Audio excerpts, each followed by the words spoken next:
UK-based organisation which monitors the Syrian war. Thank you for being with us.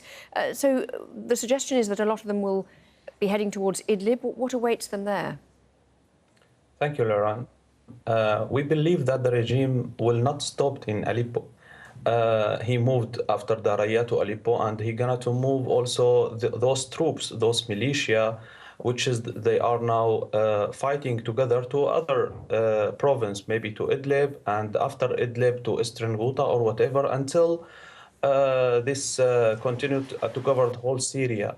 And that means more instability, more slaughters, more refugees, more war crime, more crime against humanity, and more, of course, extremism to Europe to deal with, and to Turkey as well, to the region.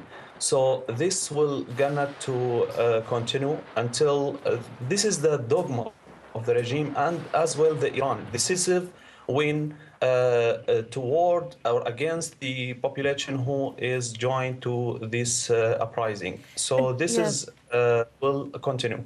Just to go back to the situation kind of today, there are reports of a number of children who've been in Aleppo, who've been stranded there, and some of them orphans. Do you know if there are any mechanisms in place to try and help them as they come out, or are they just part of these convoys?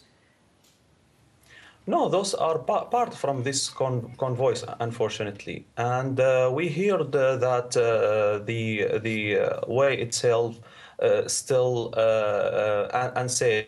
Today, we, as everyone knows, that the ambulance have attacked by the regime and by some snipers as well.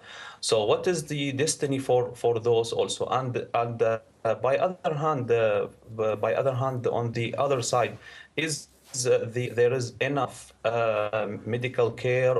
We don't think so, because we are about huge evacuation, about between 40 till 50,000. Lots of them are injured, orphan and the children and women, and also they are coming out of siege. So we have starvation.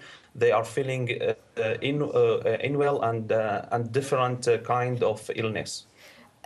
Tell me, the mayor of Aleppo has been asking in Brussels today for monitors on the ground to ease the situation. Would that help? Do you think some kind of international monitoring force? And is it likely that that would be agreed to by any of the parties?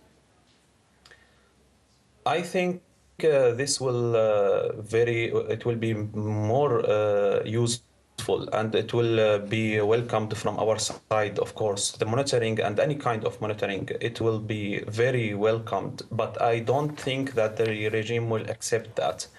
And I don't believe that the regime will allow, or the Iranian troops as well, or even Russia, allow those to monitor this evacuation and the destiny for those. And we asked before about the destiny for the enforced displaced from the previous neighborhood in eastern Aleppo who were captured by the regime.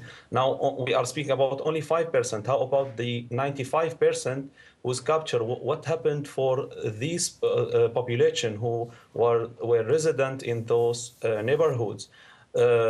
Most of them captured by the regime, or they fled to the regime area.